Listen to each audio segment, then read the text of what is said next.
षट्द्रव्य गुण पर्याय और प्रमाण का, जड़ कर्म चेतन बंध कारू कर्म के अवसान का, कह कर स्वरूप यथार्थ जग का जो किया उपकार है, उसके लिए जिन वाणी माँ को वंदना शत बार है, वंदना शत बार है, वंदना शत बार है।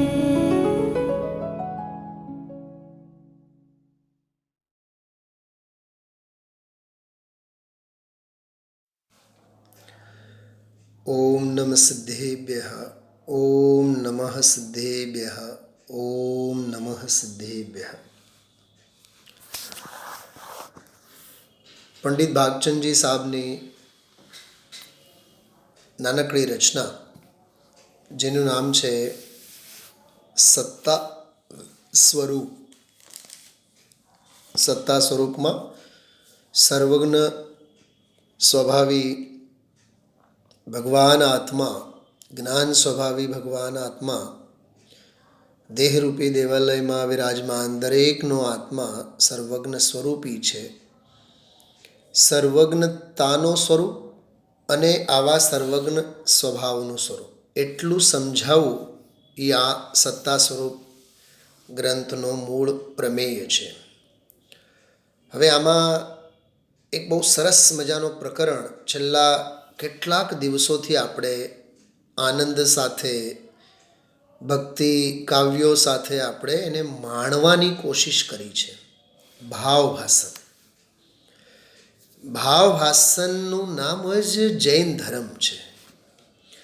જૈન ધર્મ એટલે કોઈ વાડો નથી, જૈન ધર્મ એટલે કોઈ સંપ્રદાય નથી. જૈન ધર્મ એટલે અનુભૂતિ. અનુભૂતિનું નામ જ છે ભાવભાસન. રસાનુભૂતિ હોવી જોઈએ. તો એ રસાનુભૂતિ, એ આત્માનુભૂતિ, એ આત્માનો અનુભવ, એ આનંદનો આસ્વાદ, એ અતિન્દ્રિય આનંદની છોડો ઉડવી જોઈએ. એનું નામ જૈન ધર્મ છે. મંદિર બનાવ્યા, મંદિરે આવ્યા, શાસ્ત્રો બનાવ્યા, શાસ્ત્રો લખ્યા. વકીલ સાહેબ, શાસ્ત્રો લખ્યા, શાસ્ત્રો બનાવ્યા, શાસ્ત્રો છપાવ્યા, શાસ્ત્રો વાંચ્યા કે શાસ્ત્રો સમજ્યા, આમાં ક્યાંય જૈન ધર્મ છે નહીં. ધર્મ ધારવાની વસ્તુ છે. ધારણ કરાય તે ધર્મ. સામાન્ય દેશી ભાષામાં આની વ્યાખ્યા આટલી જ થાય. કોઈ ક્રિયાનું નામ ધર્મ નથી. ધારણ કરવામાં જે આવે એનું નામ ધર્મ. આપણે કહીએ પાણી, તો પાણી કહેતા આપણે પાણીના રંગ, રૂપ, સ્વાદ, આ બધા ક્યાં વિચારો આવે છે આપણને? પાણી એટલે શું? તરસ છિપાવવા માટેનું જે સાધન. ભાઈ રાજનભાઈ બોલો, આપણા જ્ઞાનમાં એ જ આવે કે નહીં? તરસ છિપાવવા માટેનું જે સંજીવની, એનું નામ જળ કહેવાય. એટલે એ પ્રયોગાત્મક જ એની પદ્ધતિ આપણા પરિચયમાં છે. એમ ધર્મની બાબતમાં પણ ધર્મ એટલે શું? મંદિરે જઈને પૂજા કરી આવવાનું એ ધર્મ નહીં. દાન કરી આવવાનું એ ધર્મ નહીં. ખ્યાલમાં આવ્યું? હમણાં જો આપણે બહુ સરસ મજાના શબ્દ બોલ્યા હતા, હા, આપ સૌને યાદી અપાવું. ગજબની પંક્તિઓ હમણાં આપણે બોલ્યા, 3-4 પંક્તિઓ જુઓ તમે. હા, કેટલી સરસ વાત. यह जीवन सच्चा जीवन है, निज को इसमें अर्पण कर दे, अब अधिक कहें क्या है भगवन, समभाव से अर्पण कर दे. કેટલી સરસ પંક્તિ હતી આ. આમાં મારું જીવન સમર્પિત થાવ, આમાં મારું જીવન સમર્પિત થાવ. સમર્પણતા સિવાય ધર્મની વાર્તા ન હોય. અને સમર્પણતા જેનામાં નથી એ ધર્માત્મા ન હોય. ધર્માત્મા એને જ કહેવાય. સૈનિક કોને કહેવાય સાહેબ? સૈનિક કોને કહેવાય? હા, અરે જે દેશને માટે સમય આપે, શક્તિ આપે, ભણેલી વિદ્યા આપે, એટલું જ નહીં પોતાનું જીવન પણ હોમી દે, એનું નામ સૈનિક. ક્યારેક વિચાર આવે છે આપ સૌને, સૈનિક એને કહેવાય? હા, બહુ સમજવા જેવું છે જીવનમાં. હા, આપણે કેવળ મોટી મોટી વ્યાખ્યાઓ સમજવાથી કાંઈ નહીં થાય. જો તમને બતાવો હમણાં સૈનિક કોને કહેવાય. હા, એટલે એટલું બધું જીવનમાં સમજવા જેવું છે અને એટલું બધું જીવનમાં અપનાવવા જેવું છે જેની આપણે કોઈ કલ્પના ન કરી શકીએ. એટલે સમર્પણતા, જેને આપણે ડેડિકેશન કહીએ છીએ, એ સમર્પણતા બહુ જરૂરી છે. જો એ સમર્પણતા જીવનમાં નથી, હા, તો કાંઈ અર્થ નથી. જો હમણાં બતાવો આપ સૌને. એટલે એમાં ભક્તિ ભાવ એ બધું જ છે. એટલે કેવળ વાત માટે આપણે વખાણો કર્યા કરવા અને ઉપરથી ધર્મનો મહિમા મંડિત મહિમા કર્યા કરવા અને અસલમાં એનો જે રૂપ છે એ ન હોવું, એ કોઈ ધર્મ નથી. જો આ 9મો છંદ જુઓ બધાય, શું છે? એષાં દેશહિતાયૈવ પ્રાણાઃ જ્ઞાનમ તથા બલમ. એષામ એટલે જેમનો, દેશહિતાય એવ દેશહિત માટે જ, પ્રાણાઃ સૌથી પહેલા કીધું પ્રાણ, જ્ઞાનમ તથા બલમ જ્ઞાન, મેળવેલી વિદ્યા, મેળવેલી બધી ડિગ્રીઓ, ભણેલું ભણતર, અને બલમ એટલે આત્મબલ, આત્મશક્તિ અને શરીર બળ. અરે શરીર બળ એટલે એનું તન અને જ્ઞાન એટલે એનું મન. અરે તન અને મન તો ખરું જ, પણ સાથે કહે છે પ્રાણ એટલે એમનો જીવ પણ. બોલો, એને સૈનિક કહેવાય. સૈનિકાઃ રાષ્ટ્ર રક્ષાયે તસ્માત રૂપમ તયેવ મે. આમાં ઈશ્વર એમ કહે છે કે ભાઈ સૈનિકો એ રાષ્ટ્ર રક્ષણ માટે હોય છે. કેવા સૈનિકો? જે ખરેખર મારા સ્વરૂપે છે. તસ્માત રૂપમ તયેવ મે. તે સૈનિકો બીજા કોઈ નથી, એ હું પોતે જ છું એમ. એષાં દેશહિતાયૈવ, જે દેશ હિત માટે, એષામ એટલે જેમના પ્રાણ, જ્ઞાન અને બળ હોય છે. એટલે શરીર બળ પણ દેશ માટે, મેળવેલી વિદ્યા પણ દેશ માટે. હા વકીલ સાહેબ, હવે આમાંથી ભેદ જ્ઞાનની વાત કરશું આપણે. શરીર બળ પણ દેશ માટે, ભણેલી વિદ્યા જ્ઞાન પણ દેશ માટે, અને એટલું જ નહીં પોતાના પ્રાણ પણ દેશ માટે. હા, હવે આપણી વાત કરીએ ભાઈ રાજનભાઈ. આપણું શરીર બળ કોને માટે? ધંધા અને વ્યાપાર માટે, વિષય ભોગો માટે, 5 ઇન્દ્રિયના વિષય ભોગો માટે. યુવાન હોય તો વિષય ભોગો માટે, ઘડપણ હોય તો રોગો માટે. શું કીધું? શું રુચિબેન છે ને આવું? અને નાનપણ, હલો એ એક વાત લઈએ, નાનપણ શેના માટે? ખાવાનું, રમવાનું અને સૂવાનું, 3 જ કામ. એક તો કાં તો વધુમાં વધુ સૂવાનું, જાગતા હોય ત્યારે રમવાનું, અને રમવાની હારે થાક લાગે એટલે ખાવાનું.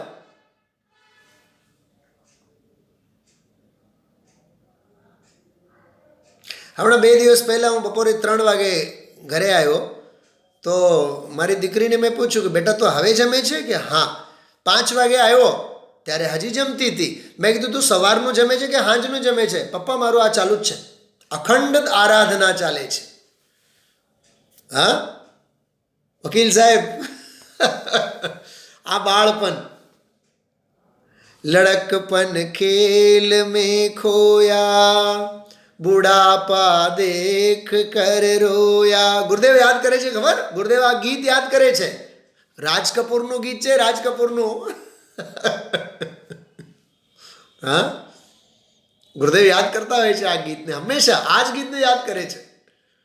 મેં તો એક વખત સ્વાધ્યાયમાં આખું ગીત કાઢીને વાંચી સંભળાવ્યું હતું આપ સૌને. હા, બાળપણના આવા અપલક્ષણો. જુવાનીમાં તો કમાઓ, ખાઓ, પીવો. ખાઓ પીવો પણ ક્યાં નસીબમાં છે? કમાઓ, કમાઓ, કમાઓ, ભેગા કરો, ભેગા કરો, ભેગા કરો. એક બહુ અલૌકિક વાત કરું છું, સાંભળો, ધ્યાન રાખજો. પરિગ્રહ પાપ છે એવું શાસ્ત્રમાં લખ્યું છે કે નહીં બેન કોકિલાબેન? પરિગ્રહ પાપ છે એમ શાસ્ત્રમાં લખ્યું છે ને?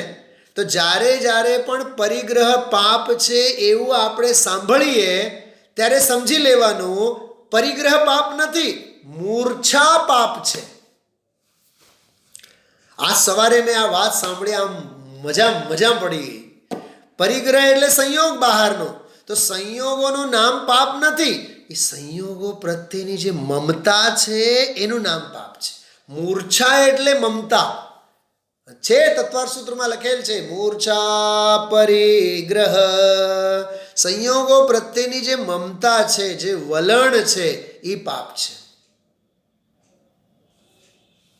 બોલો રાજનભાઈ, આ બંગલો મારો, આ અપાર્ટમેન્ટ મારો, આ ઘર મારો, આખી જિંદગી આ જીવ. હા, मैं बकरी करे गला कटाया जाए, तुई तुई तुई मैना करे बैठी मेवा ખાય. પાંજરામાં બેઠી મેના તો તુઈ તુઈ તુઈ તુઈ કરે, બધું ખાવા મળે. અને બકરી આખી જિંદગી મેં કરે અને હલાલ થઈ જાય.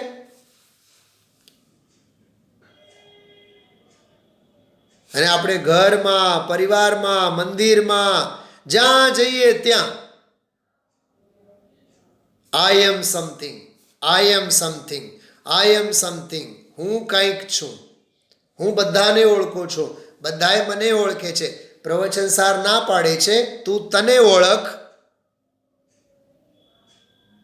જગતને તું ઓળખતો થશે. જગત તને ઓળખે એમાં તારો અભિમાન સ્વાભિમાન લેવા જેવું નથી. તો બાળપણમાં, રમત ગમતમાં, ખાવા પીવામાં, જુવાનીમાં, વિષય ભોગોમાં, હા, જન્મ લેત ही इस धरती पर तूने रुदन मचाया, आंखें भी खुलने ना पाई, भूख भूख चिल्लाया, रोते रोते मैं निकल गई सारी जिंदगी, सारी जिंदगी ओ तेरी प्यारी जिंदगी, बोझा ढोते में निकल गई सारी जिंदगी. હા, આપણું શરીરનું વજન વધે એટલે એમ ન લાગવું જોઈએ કે લગેજ વધી ગયો આપણને. હા, સામેવાળા આપણા વખાણ કરે, તમે તો હવે તો બહુ જ હારા લાગો છો, હા, ભૂંડા લાગો છો, એમ વિચારો ને. હારા શું લાગે છે એમાં? લગેજ વધ્યું કે નહીં રાજનભાઈ? હા, એટલા માટે જ ભજનમાં લખ્યું છે, બોઝા ઢોને મેં નિકલ ગઈ સારી જિંદગી. એટલે મારું ધ્યેય શું, મારો લક્ષ્ય શું, એ બધું વિચારવું જોઈએ. લડકપન ખેલ મેં ખોયા, બચપન તો એમાં ગયું, જુવાની તો વિષય ભોગોમાં ગયું, ઘડપન રોગોમાં ગયું. તો જીવન જ બચ્યું ક્યાં? તો જીવનનો ધ્યેય ક્યાં ગયો? એટલે જ આપણે જે આ વિષય લીધું છે કે ભાઈ ભાવ વાસન એટલે આનંદમાં, અતિન્દ્રિય આનંદમાં, સ્વાદમાં આત્મા આવવો જોઈએ. કેવળ વાતોના વડા ખાવાથી કાંઈ અનુભવની છોડો ઉડવાની નથી. ખ્યાલમાં આવ્યો? એટલે આ વિષય સામે રાખીને આપણે આનંદ માણવો જોઈએ. એક બીજી બહુ સરસ વાત આપણે હમણાં સાંભળી, હું એ વાત કરું આપ સૌને. જો આ એક જુઓ, मैं परमेष्टि हूँ ही नहीं, निज की परमेष्टि पर्याय. अरे હું પરમેષ્ટિ સ્વરૂપ તો નથી જ. અરે બીજા અરહંત સિદ્ધ આદિ સ્વરૂપ તો હું તો નથી જ, પણ પોતાની પણ નિજ પંચ પરમેષ્ટિ જે પર્યાયો પરમેષ્ટિની જે મારી પર્યાયો છે, ભી મુझसे અન્ય રૂપ ही है. પરમેષ્ટિ સ્વરૂપ તો હું નથી, પણ પોતાની પણ પરમેષ્ટિ રૂપ જે પર્યાય છે એનાથી પણ હું અન્ય રૂપ છું એમ કહે છે, અથવા એ મારાથી અન્ય છે. भी मुझसे अन्य रूप ही है, क्योंकि मैं तो पर्याय नहीं. જો તો પછી તું કોણ છે? मैं द्रव्य रूप हूँ मूल वस्तु, मेरा अपनापन मुझ में है. मैं तो बस केवल मैं ही हूँ, मैं हूँ बस मैं ही हूँ. કેવો ગજબનો પોતાનો અસ્તિત્વ, દ્રવ્ય સ્વભાવ, હા, દ્રવ્ય સ્વરૂપ. આને કહેવાય અનુભવ, આને કહેવાય આનંદ. હા, અને હજી હવે નિષ્કર્ષ શું? જોજો, જો પહેલી લીટી નિષ્કર્ષ માત્ર બસ ઇતના હૈ, બરાબર? 5 અક્ષરો છે. નિષ્કર્ષ એક, માત્ર બીજો, બસ ત્રીજો, ઇતના ચોથો અને હૈ પાંચમો. હવે પછી શું લખ્યું છે? જો ત્રણેય લીટીમાં 1 2 3 4 5 6 7 8 8 શબ્દો છે છેલ્લી 3 લીટીમાં. निष्कर्ष मात्र बस इतना है, बस मैं ही हूँ, बस मैं ही हूँ, बस मैं ही हूँ, बस मैं ही हूँ, बस मैं ही हूँ, बस मैं ही हूँ, बस मैं ही हूँ, बस मैं ही हूँ. શું આપ સૌને વિચાર આવે છે? હા, શું કીધું આમાં? વિચાર કરો, કેટલી અલૌકિક વાત છે આ. હા, સમજાણું બહુ જીવનમાં સમજવા જેવું છે. બસ હું, મારું અસ્તિત્વ, જ્ઞાયક સ્વભાવ, એનું નામ સત્તા સ્વરૂપ. હા, બસ મેં હી હું, બસ મેં હી હું, बस मैं ही हूँ, बस मैं ही हूँ, बस मैं ही हूँ, बस मैं ही हूँ, बस मैं ही हूँ, बस मैं ही हूँ. निष्कर्ष यही है मेरा. ખ્યાલમાં આવ્યું? આનું નામ સત્તા સ્વરૂપ. ખ્યાલમાં આવે છે? હા, જે મારે ભોગવવામાં આવે તે સોનું, લંકા આખી સોનાની, મારે કોઈ કામની નથી. જે મારા ભોગવટામાં છે તે જ. અલિંગ ગ્રહણ 20 નંબરના બોલમાં એ વાત કરી છે. અનુભવ રૂપ, અનુભૂતિ રૂપ પર્યાય માત્ર આત્મા. બસ વાત પૂરી. વેદન માત્ર આત્મા. એવો ભાવ ભાષણ, એવો આનંદ આમાંથી આપણે લેવાનું છે. હવે હું આગળ સરસ આ વિષય બધો વાંચી સંભળાવું છું, સાંભળજો. સત્તા સ્વરૂપ મારી પાસે જે બુક છે એમાંથી, અને સાંભળો તમે, કેમ કે શેરિંગમાં પછી મને થોડુંક અંતરાય જેવું લાગે, એટલે કેવળ શાંતિથી સાંભળો. 2 પોઈન્ટ હતા. તીર્થંકર ભગવંતના અનંત ચતુષ્ટયો અંતરંગ, અને બહારમાં સમો શરણાદિ વૈભવ. બરોબર? આ 2 પોઈન્ટ હતા.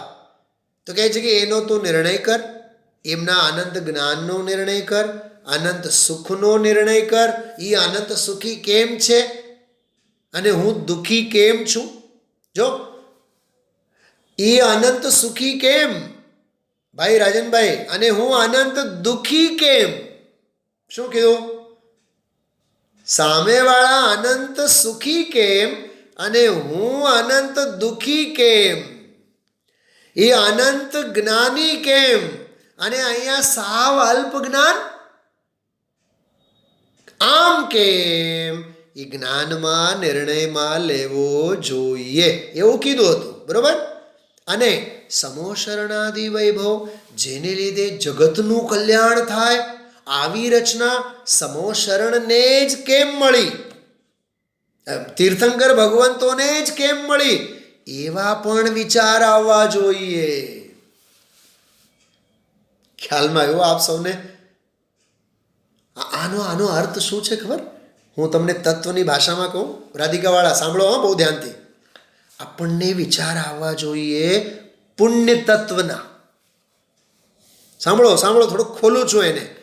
પુણ્ય તત્વના એટલે રુચિબેન, જેનામાં પવિત્રતા હોય એની પાસે જ પુણ્ય હોય. તો તીર્થંકર ભગવંતો પાસે જ સમોશરણ આદિકનો પુણ્ય કેમ? જો એમની પવિત્રતા અંગે વિચાર આવે તો પુણ્યનો મહિમા આવે અને પવિત્રતાનો ખ્યાલ આવે. શું સમજાણું? બહુ ટૂંકું અને ટચ કહું છું. આ પુણ્ય તત્વની સાચી ઓળખાણ છે. શું સમજાય છે? હા,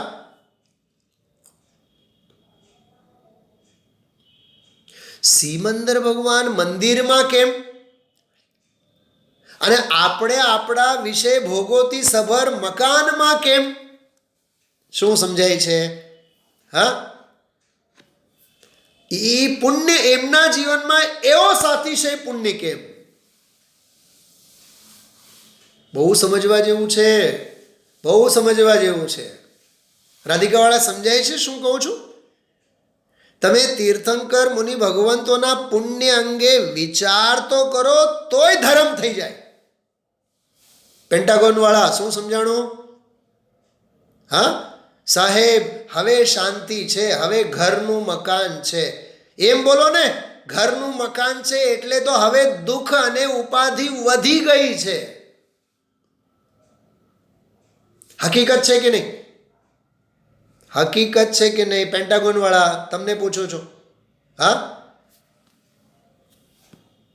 કા સમોશરણ ન મળ્યો આપણને? કા વિદેહ ક્ષેત્રમાં આપણે પેદા ન થયા? હા, આ કલંકની વાત નથી આ ભરત ક્ષેત્રમાં પેદા થવું. જો પ્રયાગવાળા આપણને હકાર આપે છે, યસ, ઇંગ્લિશમાં આપે, આપણને ઇંગ્લિશ નહીં સમજાય.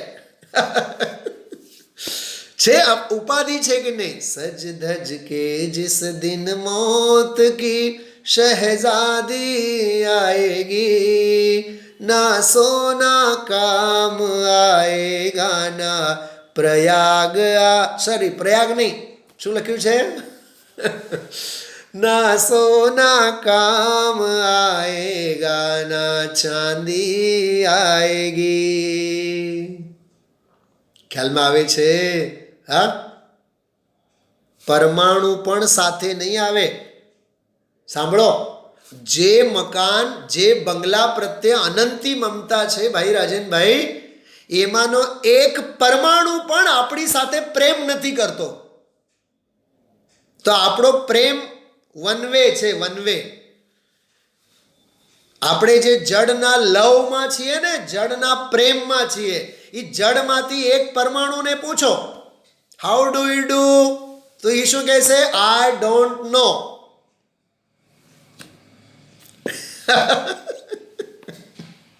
સમજાણો? એ આઈ ડોન્ટ નો પણ નહીં બોલે.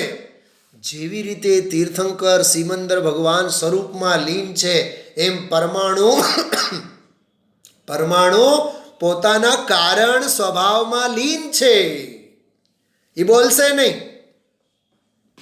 પરમાણુ નહીં બોલે, અને આપણે બોલ્યા વિના નહીં રહે. આ મારો બંગલો, ચલો બંગલાની એક ઈંટને પૂછ, એક પરમાણુને પૂછ, અરે બારણાની એક ખીલીને પૂછ, આ કરોડપતિ તારી સાથે એટલો બધો પ્યાર કરે છે, પ્રેમ કરે છે, તું એના પ્રેમમાં છે? એ ના પાડશે. એની પાસે ના પાડવા માટે પણ ટાઈમ નથી. બારી બારણા પાસે ના પાડવા માટે પણ ટાઈમ નથી. અને આપણી પાસે તો મારું મારું મારું મારું મારું મારું માનવામાં અને કહેવામાં ટાઈમ જ ટાઈમ છે. એટલે આપણી પાસે શાસ્ત્રો સમજવા માટે સમય નથી, એટલે આપણી પાસે સાર નથી. શાસ્ત્રો સમજવા માટે સમય નથી ને રાધિકાવાળા, એટલે આપણા હાથમાં સાર આવતું નથી. હવે સાંભળવામાં કેવી ગજબની વાત. તથા સ્वर्ग मोक्ष का दाता जानकर पूजादि करते हो. જો સ્વર્ગના દાતા છે, મોક્ષના દાતા છે એમ સમજીને પૂજા આદિ કરે છે. પાના નંબર છે 23. હું વાંચું છું, જેમની પાસે PDF ફાઇલ હોય જોઈ લેજો. स्वर्ग मोक्ष का दाता जानकर पूजादि करते हो, सो वे स्वर्ग मोक्ष के दाता किस प्रकार है? जैसे कोई दातार किसी को वस्तु देता है, वह जैसे किसी को धनाधिक पैदा करने की सलाह देता है और वह स्वयं उस कार्य रूप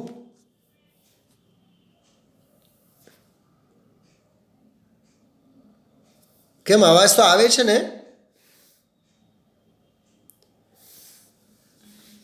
और वह स्वयं उस कार्य रूप प्रवर्तता है, तब तो उसे धनादिक की प्राप्ति हो और तभी वह उनका उपकार मानकर कहता है कि यह धन आप ही ने मुझे दिया है. समझो રાજકોટમાં આપણે આવ્યા, કોકે આપણને ધંધા વ્યાપાર અંગે માર્ગદર્શન આપ્યું હોય, ધંધામાં ઉન્નતિ વિકાસ તો આપણે આપણી મહેનતે કરી, પણ એમને ચીંધ્યું હોય કે આ કરવા લાયક કામ છે, તો જીવનભર એનો ઉપકાર આપણે માનીએ કે નહીં? ઠીક એવી રીતે સુખી થવું હોય તો આત્મકલ્યાણ કરવા જેવું છે.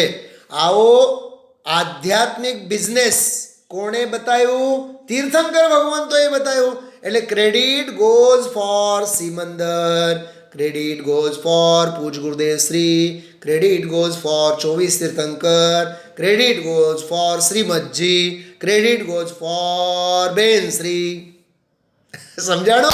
કેમ કે આધ્યાત્મિક ખેતી કરવાનું એમણે આપણને શીખવાડ્યું ને, કરવા લાયક તો આ જ છે. અને એક વાત યાદ રાખજો બધાએ સાધર્મી ભાઈઓ અને બહેનો,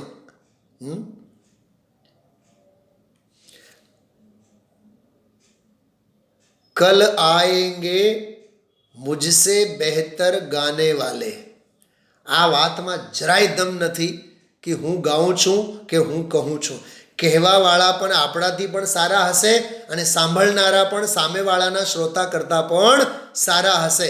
એટલે ક્યાંય અભિમાન લઈને ફરવા જેવું નથી.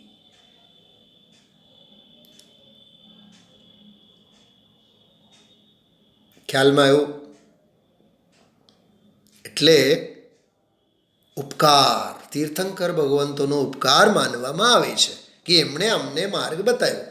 तथा एक प्रकार यह है कि वह जीव तो अयथार्थ कार्य रूप चाहे जिस प्रकार मिथ्यात अभक्ष तथा अन्याय आदि कार्यों में प्रवर्ते और वह मंदिर आदि में आए तब झूठी पूजा जाप नमस्कार आदि लौकिक पद्धति से जो आ બધું દેખા દેખી, દુનિયા માળા ફેરવે એટલે આપણે ફેરવવાનું, દુનિયા પ્રદક્ષિણા કરે એટલે આપણે પ્રદક્ષિણા કરવાની, આ બધું દેખાદેખી જીવોનું ચાલતું હોય, એમાં કાંઈ પોતાની નિર્ણયની કસોટી છે નહીં. तो आप बदी लौकिक पद्धति थे स्वर्ग मोक्ष की प्राप्ति करा देते हैं.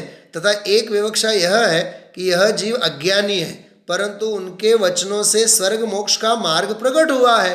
उसको जानकर भव्य जीव के उस मार्ग को ग्रहण करने पर स्वर्ग मोक्ष की प्राप्ति हुई. इसलिए उनको मोक्ष मार्ग दिखाने का उपकारी जानकर स्वर्ग मोक्ष का दाता कहते. कहीं એમણે કે પકડીને આપ્યા નથી, એમને બતાવ્યું છે કે ભાઈ તું આ માર્ગમાં જજે.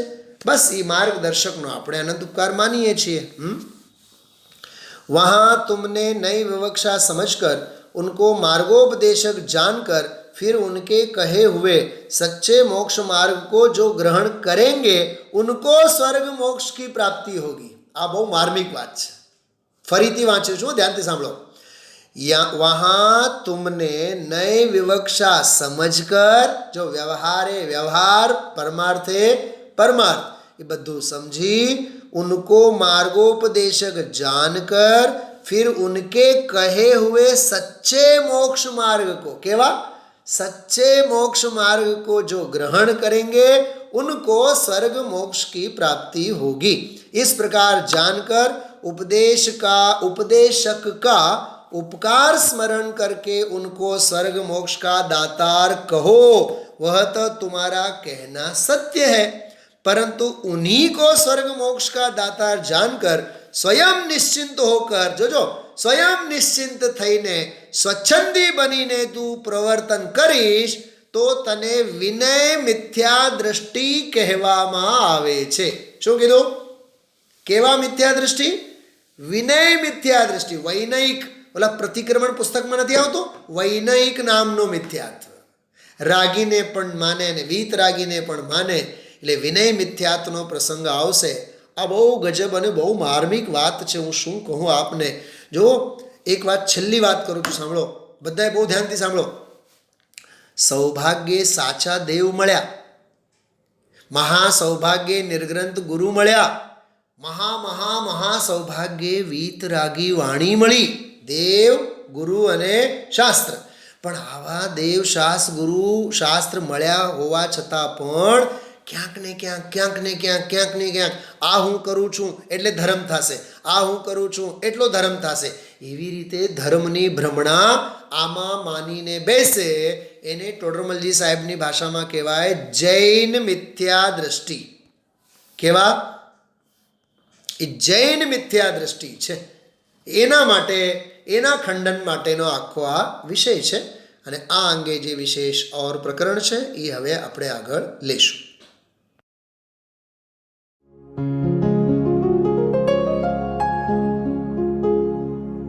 निज निधि निज में बताए, यह अनंत उपकार है उसके लिए जिन वाणी माँ को वंदना शत बार है, वंदना शत बार है, वंदना शत बार है।